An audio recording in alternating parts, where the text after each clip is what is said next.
This is Chemistry 1045 Laboratory Experiment number 6, Synthesis of Alum.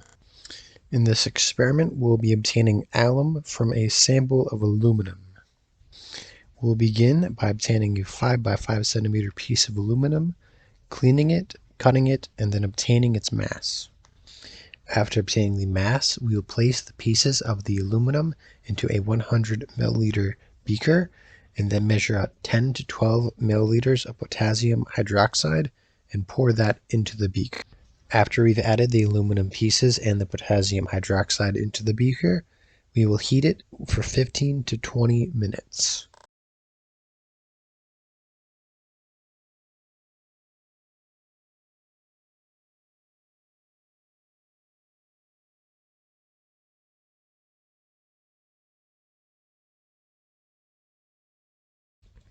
While it is heating, you'll want to set up a gravity filtration apparatus using a 125 milliliter Erlenmeyer flask and a piece of filter paper.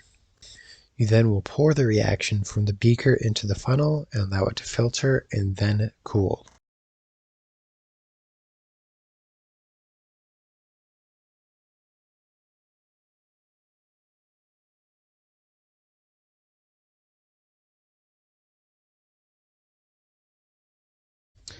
After it is cooled, you will add 10 milliliters of 6MH2SO4 to the filtrate, which will end up creating a white gelatinous precipitate.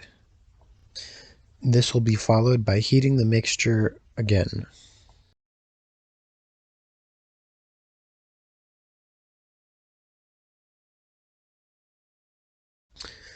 After it is finished heating, you will allow it to cool and then place it into an ice bath where the crystals should form within 20 minutes. While it is cooling, you will take 10 milliliters of a ethanol water solution and place it into the ice bath as well.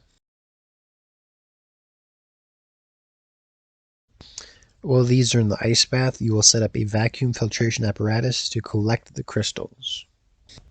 While setting up the vacuum filtration apparatus, you will obtain the mass of the filter paper that you will be using in the apparatus. You will begin by removing the flask with the alum crystals from the ice bath, swirling it, and then pouring it into the filter. You will continue this until all of the solution and crystals are transferred onto the filter paper. After this, you'll pour 5 milliliters of the cooled 50% ethanol water solution into the flask and swirl it, then transfer it into the filter. You'll repeat this step one more time with cold 50% water ethanol. You will maintain the vacuum until the crystals appear to be dry, and then determine the mass of the crystals in paper and calculate the percent yield.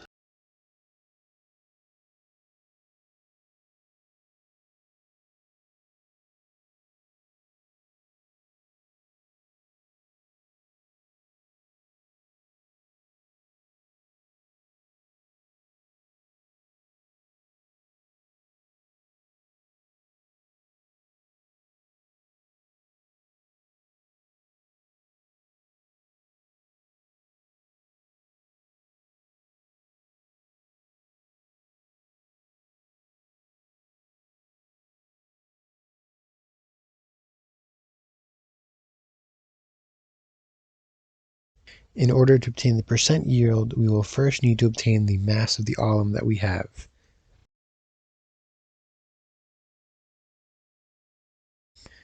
After we obtain the actual mass of the alum, we need to obtain the theoretical mass of the alum.